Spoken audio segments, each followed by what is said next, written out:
What's up, everybody? Welcome to the Strength Solutions Podcast. We're on Apple and Spotify. You rate and review us. Leave a message down below. Beep. That's the comment.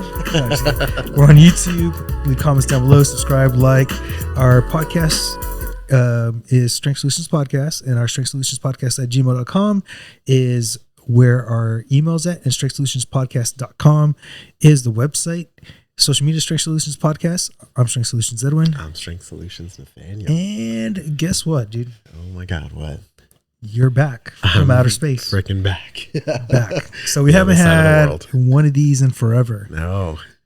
It feels like a lifetime. Yeah, it does feel like a long time. From doing it like every week to doing like, twice a week. Yeah. And then it was just break for a long time. Take a little break. Got exciting news, guys. Yeah, we do have exciting news. We have our own studio. We are starting our space. Man. Yeah. Oh my God, I'm excited. I'm so excited. I cannot hide it. Come on. It's good to finally be able to talk about it. Yes, so it's been in the works. We got a lot of things going on there physically. But today I want to talk about how in fitness, there's no absolutes. Mm-hmm.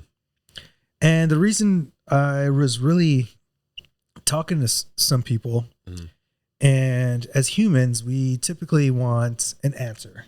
Yeah. Right. So we go to the doctor, we have something going on, and all of a sudden I want this answer. I want to know what it is. I want the medicine. When in reality, I've got someone who was like, man, I'm running and I'm cramping.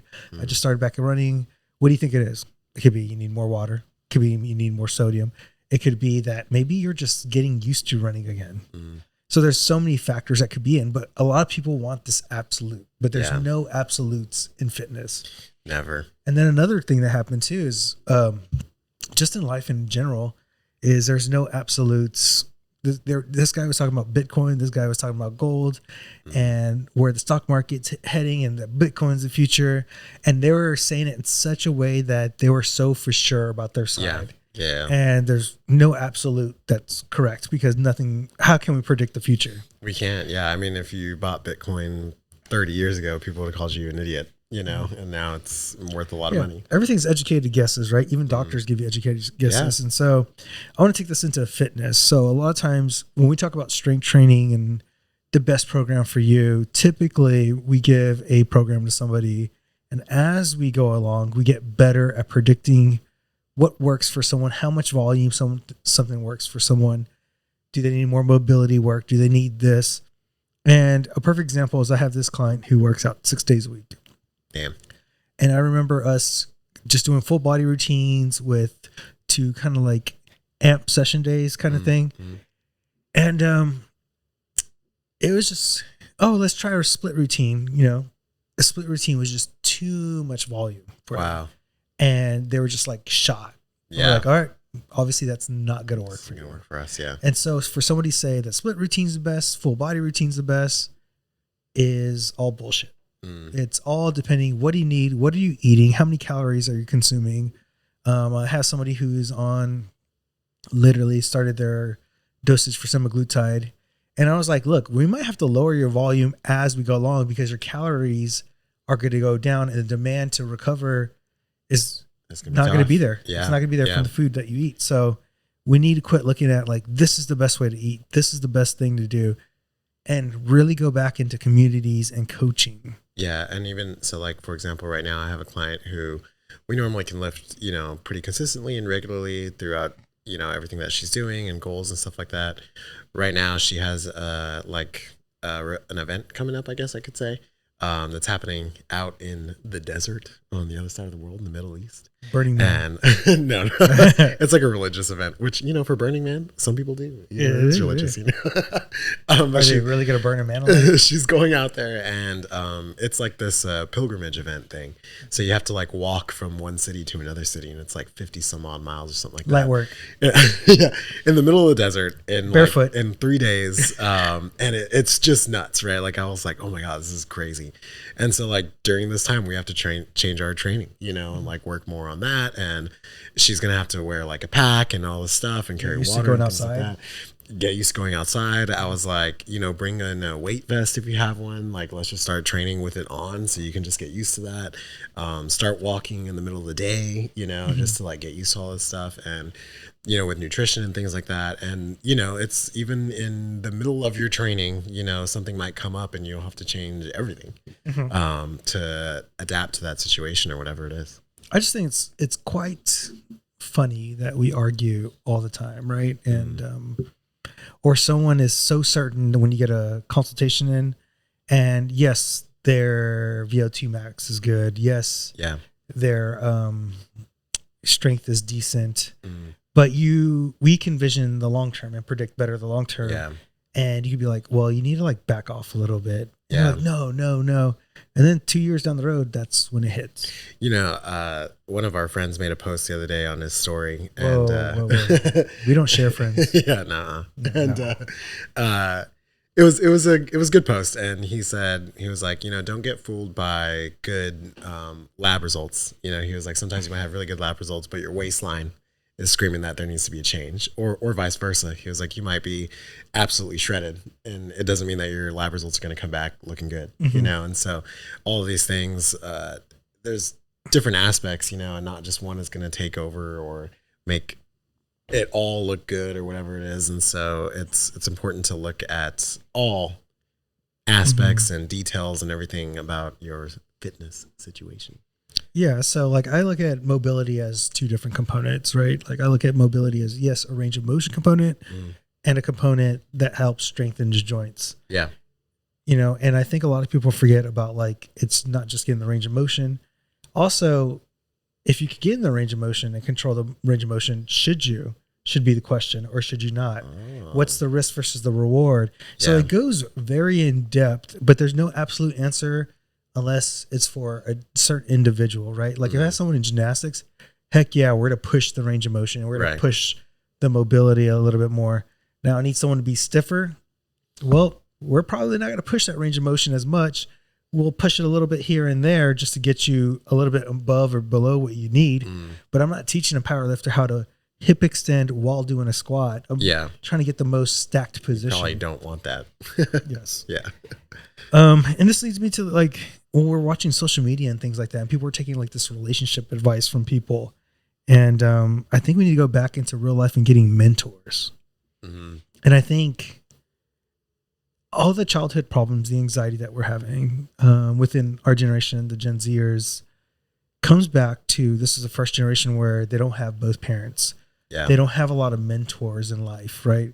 And if you look at like life, a lot of the people from a guy's perspective are teaching boys that all that matters is money, not empathy, how to be emotionally intelligent, how to actually talk to others versus just me and going up to the top and making money. Yeah.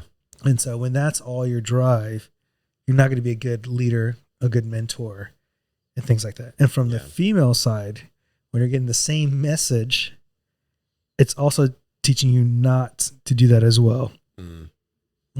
It's difficult. Camille was just out with a friend the other day, and they were kind of talking about stuff, and she came home and was having a conversation with me about like relationships and things, and how, for a majority of the guys out there right now, I don't want to say they treat women like objects or something, but it's almost like a means to an end, at the moment. It's like you said, like they're focused on job and career and things. And while all of that is very important, right, and good, we need those other pieces, right, that make you a good partner, that make you a good leader for a family, right, that make you a good role model, etc., things like that. And like we know a lot of people, or that don't have like good male figures. I wouldn't say father figures, but like male figures, especially like you said with social media right now, like the guys out there that are talking to the young men, aren't exactly preaching the best values. And in the same sense, with women as well. Like I just saw something the other day. This girl was talking, she had like a TikTok video, and she was talking about how like, the birth rate is declining. And this is like the first year in America, I think, that like women under the age of 40 are like not having children or something like that, or less than previous years or whatever it is. And she was like, yeah, like, let's keep it going, ladies. Like, let's, kind of in that, like the boss bitch mentality, of like stuff. And, I understand aspects of it and things, but it's just weird that we see all of this out there now where it's, I don't know, selfish, It's I guess. a me mentality. Yeah, it's a me mentality. Yeah. And I don't know if that's just American culture, if it's always been like that, but we definitely see it a lot more now with social media. I see a lot of older people. I have a lot of boomers and stuff Sure. like that. Yeah. And they have a lot of community feel. I think we lost it as we were taught in our generation. Yeah. The concept of capitalism, the death side of it, has really like me and just get me to the top. And I take everything at the top. Yeah. Kind of mentality. I do think there's a swing back, but it's one of those things that I think that's why we need to go back into our small hubs, like caring just about San Antonio. Yeah. Caring about just Dallas. If you live in Dallas, stop looking at the global picture. How can I affect the person, my neighbor next to me? And if I can affect the neighbor next to me, my neighbor will affect somebody else. And from there, we can really do some change. In these small communities. I was talking to our financial advisor yesterday, and, he always asks like, hey, if there's anybody that you think could use help or build them up or whatever, like, do you have any ideas? And I actually thought about one of my clients, and I was like, man, she's, was telling me today that she was looking at like her finances and trying to get things in order and all this stuff. And she's got a family and all these things. And I was like, she might be a good, prospect for someone to talk to. And I was like, I don't know if she'll, like, she won't be able to transition with me because she's got, things going on at the gym and stuff like that. And he was like, that really matters a lot to me. The fact that you aren't even going to maybe ever see this person again. You may never benefit financially from them ever or anything, but you just care about them doing well. And you want to, you want to use me, right, to give them information or help them and things like that. And he was like, I've dropped clients in the past that don't seem to care about people. Like, he was like, if they don't seem to care about, family, or they only are looking at money and that's all they care about and they don't care about people, like, I don't want to work with people like that. And I was like, man, that's really awesome. Like, that's a really, it coincides with the way that we kind of do our business and stuff like that, where I'm caring about the individual. And yeah, sure, we all need to get paid and stuff like that, but I want to make sure that they're taken care of before anything else. Yeah. I don't know. There's a lot of things that we could work on, right? Yeah. And then you got your best friend, RFK, getting rid of food dyes, seed oils and stuff like that, changing cane sugar versus yeah. It's funny. I keep on seeing things, and there's like a group in the fitness space that is truly celebrating this, right? And it's okay. Yeah, it's cool, but it's not going to make the big rock impact. Yeah. And I think that's where the other side gets frustrated in the fitness space that I think we kind of like believe in. Sure. Is if you're still not controlling for calories and you're still not building a behavior, you're really not making change. And I think right now they want to introduce a fitness tracker, which is I'm kind of against because it's not just tracking your fitness, tracking where you're at, and government having tracking where you're at. That's kind of scary. It's a little scary. Right. And to see what your heart rate's doing, and then your insurance is going to know everything about you. Oh, God. And then your premiums are going to go up higher. I am definitely not for the tracking. And this I don't like it. I'm so surprised it's coming from the Republican side. Right. Yeah, and I don't believe the sugarcane thing is going to make that big of a difference because it's the same calories. Yeah. The problem is we need to change a culture and a set of behaviors. And it goes back to us starting like small, like with our communities. Yeah. How can I impact this person? When all this stuff was coming out, I think it was like Bush's Chicken. I don't know if this is everywhere, but there's a fried chicken chain here in Texas called Bush's Fried Chicken. And they had like a big sign that was like, we're now using beef tallow, in our chicken and blah, blah. And I was like, yeah, but it's fried chicken. Yeah, like, who cares? Yeah. So I don't know. I don't want to say it's like a distraction or something like that, but I feel like we're looking at these small things, and it's like, oh, the food dye, oh, using beef tallow instead of, I don't know, seed oils or whatever. It's like, none of that matters if you're still eating fried chicken, I'll give you another perfect example. I sent you, I think today it was, or yesterday, a study about people who took diet sodas. Oh, yeah. Yeah. had just as much or more prevalence of type 2 diabetes, than people who drink regular soda. Right. And it's not that diet soda is bad for you and causes it. That's not the causation of it. The causation of it is because you drank diet soda, you don't change your other habits. You just change that one habit and you think it's going to change these other things. Yeah. You're still over consuming in calories at the end of the day, which is what's really causing your type 2 diabetes. Yeah. Or in other ways, I feel like it could even be like more of a detriment to that, because some people will drink diet soda and be like, oh, well, I had a diet soda, so that means I can get the extra large meal or whatever, you know what it is. And one of the comments, you know, this is a thing that we've all said where it's like, I'll take the large cheeseburger, the large fries, and a Diet Coke. You know, and it's like, okay, I mean, I guess in some ways, yeah, it's better than getting a normal soda or something like that. But the reality is that the habit itself is still there, and you're still not changing like you said, the big rock, right? And I think that changing it to cane sugar or whatever, even in this article, they were, you know, people were kind of like extrapolating and talking in the comments and stuff. And someone said like, you know, it could even be that when you drink a diet soda, you're so like, conditioned that whenever you have that, you have your burger or you have your whatever, and now it's clicking off something in your head that you're like, oh well, I'm gonna go grab a bag of chips, or I'm gonna go. A habit. Yeah, and so it's habitual. So it's behavior, a behavior. It has nothing to do with diet soda being bad for you or artificial sweeteners being bad for you. And who knows? I don't even know who did this study, but it could be one of those things where it's like, oh, artificial sweeteners is bad, that's why we need to go back to cane sugar, you know, or that's why we need to go back to whatever. And so I don't know.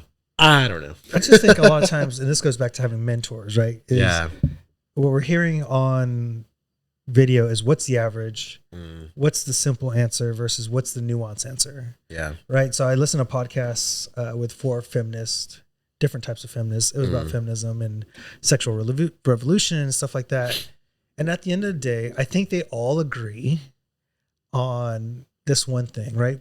They're arguing semantics about the average, what women really want and stuff like that, right?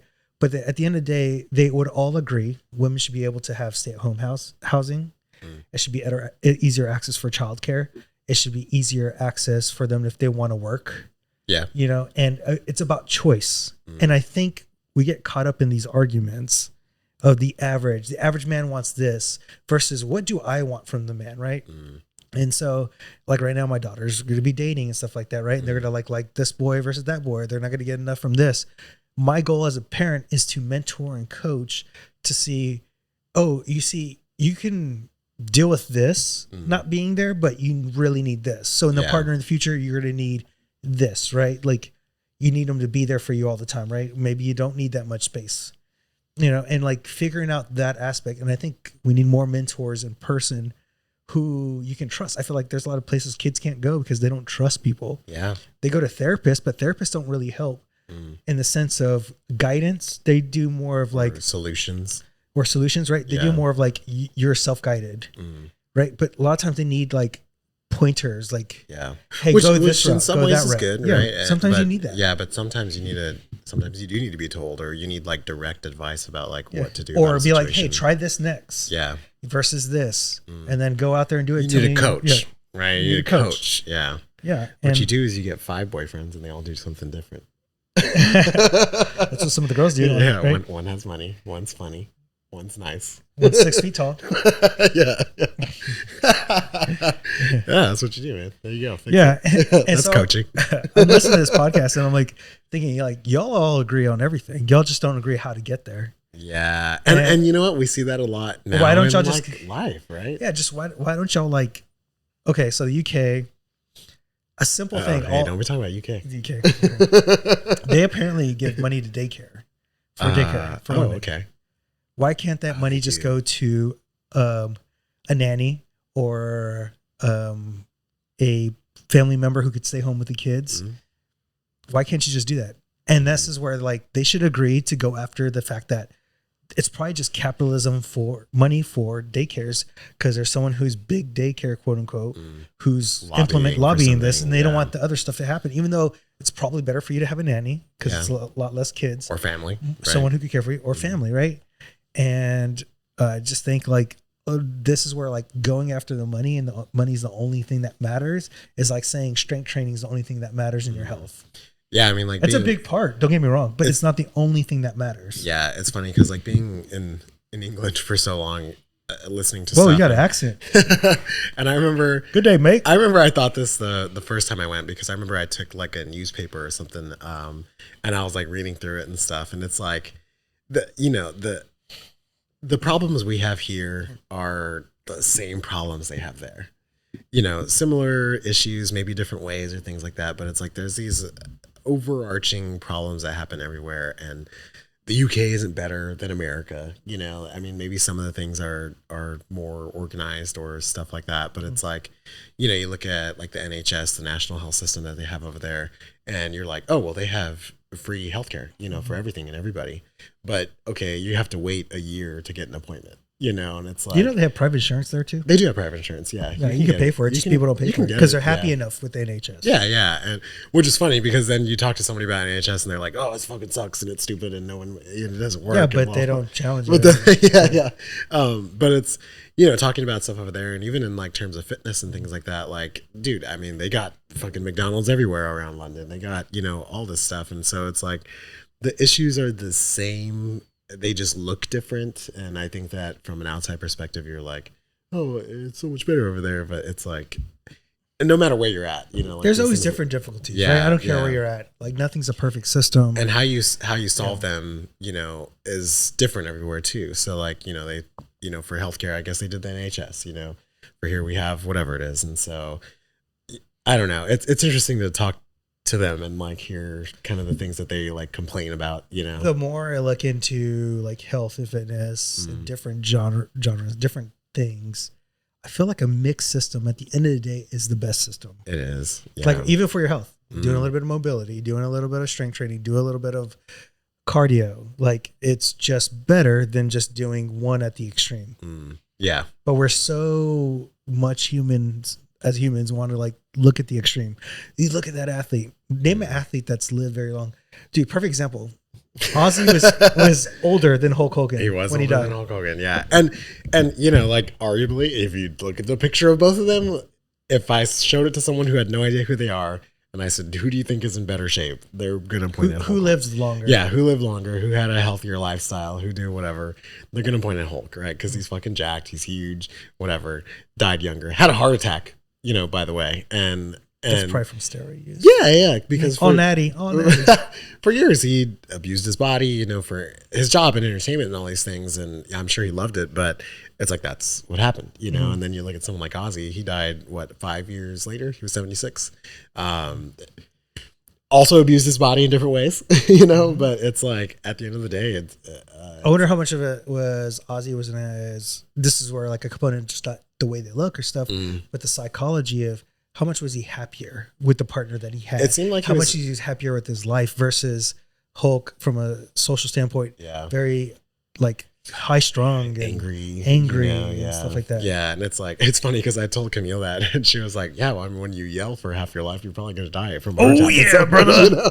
And I was laughing, and it's like, yeah, Ozzy towards the end of his life, like finally got sober and all these things, and he seemed a lot happier, like toward the end of his career and life and things like that. Obviously, the first half is super difficult and from what we see from the outside, right? From what we see from the outside, right? But it's a very good example. Very good example. Yeah. Dude, I've been going back and forth. Just like a lot of these things are just mentor issues and issues of getting back into small communities that we need to get into.